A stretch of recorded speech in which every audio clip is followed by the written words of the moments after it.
அனைவருக்குமே வணக்கம்.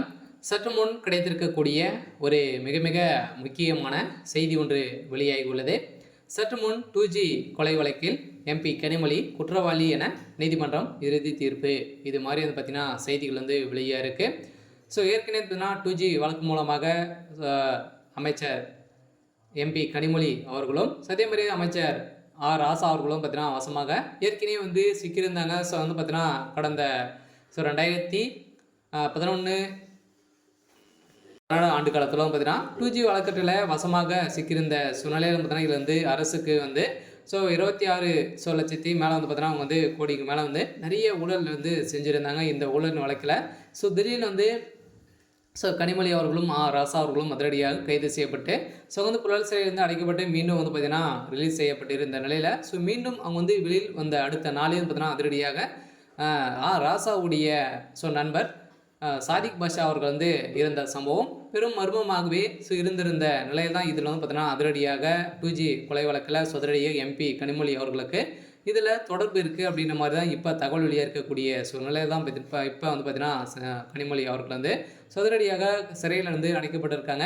இதை பற்றி இந்த வீடியோவில் நம்ம முழுமையாக பார்க்கலாம். அதுக்கு முன்னாடி நம்ம சேனலுக்கு வந்து இப்போ தான் நீங்கள் முதல் முறையாக வந்திருக்கீங்க அப்படின்னா மறக்காமல் நம்மளுடைய சேனலை சப்ஸ்கிரைப் பண்ணி சப்போர்ட் பண்ணுங்கள். வாங்க வீடியோக்குள்ளே போகலாம்.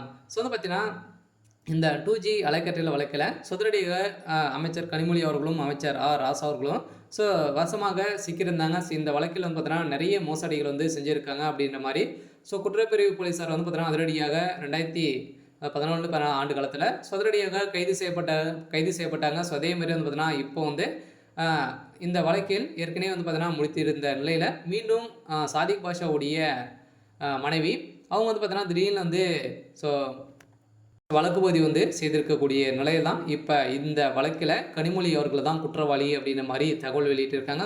நீதிமன்றத்தில் இந்த தீர்ப்பு வழங்கக்கூடிய நிலையில் அதிரடியாக கனிமொழி அவர்கள் வந்து கொலை வழக்கில் வசமாக சிக்கியிருக்காங்க. ஏற்கனவே அவருடைய சாதிக் பாஷா அவருடைய கொலை வழக்கில் ராசா அவர்களும் வசமாக சிக்கியிருந்த நிலையில் இப்போ வந்து பார்த்தீங்கன்னா கனிமொழி அவர்கள் வந்து ஒட்டுமொத்த கதையும் முடிந்திருக்கு. இப்போ வந்து பார்த்தீங்கன்னா டெல்லியில் இருக்கக்கூடிய திகார் சிறையில் அடைக்கப்பட்டதாக ஒரு தகவல் இருக்குது. இப்போ சமீப காலத்துலேருந்தே பார்த்தீங்கன்னா நிறைய பிரச்சனைகளோடு தான் பார்த்தீங்கன்னா இப்போ வந்து இருந்திருக்கக்கூடிய நிலையில் இப்போ வந்து பார்த்தீங்கன்னா ஒரு மிகப்பெரிய சம்பவங்களாக தான் திமுக வந்து நடந்துட்டு இருக்கு இல்லையா. திமுகவில் வருகின்ற சட்டமன்ற தேர்தலுக்குள்ளே திமுக இருக்கக்கூடிய முக்கிய புள்ளிகள்லாம் பார்த்தீங்கன்னா வசமாக சிக்கி சிறையில் அடைகிறதுக்கான அனைத்து ஏற்பாடுகள் தான் இப்போ நடந்திருக்கு. இதன் அடிப்படையில் தான் 2G வழக்கில் அலைக்கற்றில் கொலை வழக்கில் சிக்கிய இந்த கனிமொழி அவர்களை குற்றவாளி என தீர்ப்பு வழங்கியிருக்காங்க. சரி, ஓகே. இன்னைக்கான அப்டேட் வந்து பார்த்தீங்கன்னா இதுதான். மறக்காமல் நம்மளுடைய சேனலை சப்ஸ்கிரைப் பண்ணி சப்போர்ட் பண்ணுங்கள். தேங்க்யூ.